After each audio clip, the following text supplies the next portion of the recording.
여러분 김필비를 아십니까? 본토 발음으로 하자면 킴 필비라고 하고요. 또 맥카시라고 하죠. 세계제 2차 대전 중에 독일과 일본 전체주의 적들을 대항해서 연합국으로 싸웠던 나라들은 종전이 된 이후에 이념 때문에 갈리게 됩니다. 그때부터 정보전, 심리전 등이 동원된 냉전, 콜드워가 시작이 되죠. 그 당시에 가장 심각했던 문제는 내부의 적이었습니다. 그 중에서 대표적인 사건이 바로 킴 필비 사건인데요. 흔히 캠브리지 5, 캠브리지 5인방으로 알려졌던 이 사건은 캠브리지 대학의 동창생 5명이 대학 시절부터 공산주의에 심취해서 유럽 각국의 공산주의자들과 연대하다가 소련의 영향을 받게 되고요. 2차 대전의 혼란을 틈타서 자신들의 학력과 실력 등을 이용을 해서 영국 정부의 중요 부서에 진출을 하게 됩니다. 그 중에서도 영국 정부 최고의 정보기관 MI6에 진출한 킴 필비가 국가기밀들을 소련에 넘겨줌으로써 그 당시에 상당한 수의 영국 첩보원들이 유럽 전선에서 암살당해서 사망하기도 하고요.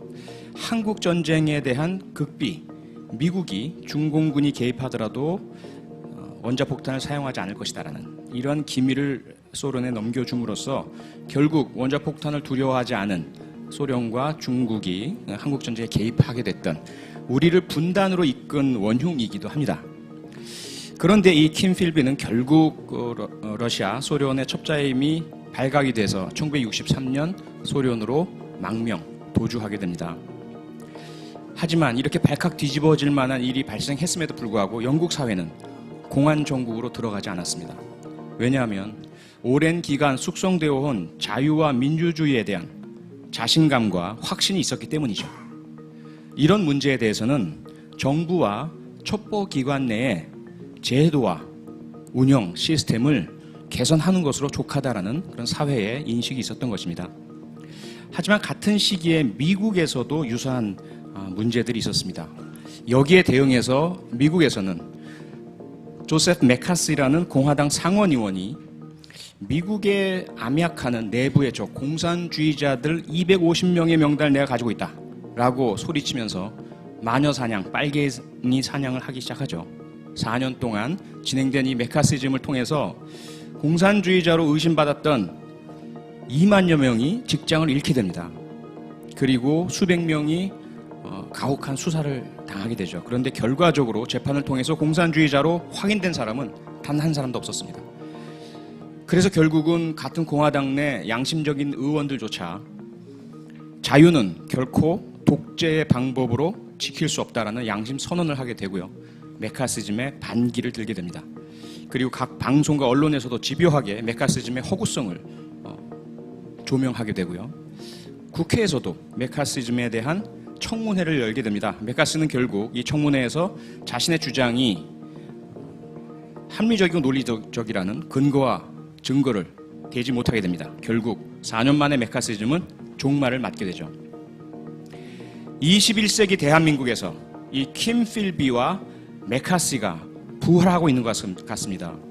한국에서는 영국 첩보기관에 침입했던 첩자 킴 필비가 국회에 침입해 있는 이석기 의원의 모습을 띠고 있죠. 미국에서는 마녀사냥, 공산주의자 사냥을 주장했던 메카시 상원의원의 모습이 국정원의 원세훈 전 원장의 모습을 하고 있습니다. 그런데 문제는 원세훈 전 원장은 메카시처럼 4년 동안 성공적으로 빨갱이 사냥의 광풍에 성공합니다. 그리고 대통령 선거에도 개입하게 되죠. 결국 승리하게 되고요. 하지만 이석기 의원은 줄곧 의심과 경계를 받아왔고요. 그가 요청했던 국방 기밀들은 모두 거절당했습니다. 그리고 그 실현 가능성의 의문을 느끼게 하는 내란 음모죄로 구속되는 처지에 놓이게 됩니다. 자, 만약에 이석기 의원이 북한과 연계되었다는 증거가 발견된다면 아마 이석기는 21세기 대한민국의 킴 필비로 기록될 것입니다. 그리고 그와 연계된 또 다른 연결고리들이 만들어진다면, 찾아내진다면 아마도 캠브리지 5의 한국판 재현이 이루어지게 되겠죠. 그렇다고 해서 한국판 메카시즘, 원세훈 전 원장이 중심이 된 종북 좌빨 색깔론의 광풍이 면죄부를 받는 것은 아닙니다. 여기에 또 하나의 문제가 있습니다. 만약에 이석기 의원과 북한과의 연결고리가 발견되지 않는다면, 그리고 내란 음모죄라는 무시무시한 죄에 증거가 보강되지 않아 무죄 판결이 내려진다면, 국가정보원이 이석기 의원을 중심으로 해서 일으키려고 했던 과장과 그리고 절묘한 시기의 선택은 결국 그들이 한국판 메카시즘을 선동해냄으로써 결국 대통령 선거에 개입하고자 했던 현대판 21세기적 쿠데타적 범죄를 감추기 위한 음모로 기록될 것입니다. 어쨌건 재판을 통해서 이석기와 원세훈의 죄상은 가려질 것입니다. 다만 우리가 이 사건들을 통해서 분명히 깨닫고 알고 있는 것은 경제, 사회, 문화, 스포츠 각 분야에서 세계와 어깨를 나란히 하고 있는 21세기 대한민국이 오직 정치 분야에서만큼은 1950년대 냉전 상태를 벗어나지 못하고 있다는 사실입니다. 그리고 그 중심에는 국가정보원이 있습니다. 부디 제발 정치 분야마저 21세기 대한민국의 모습으로 돌려주시기 바랍니다. 고맙습니다.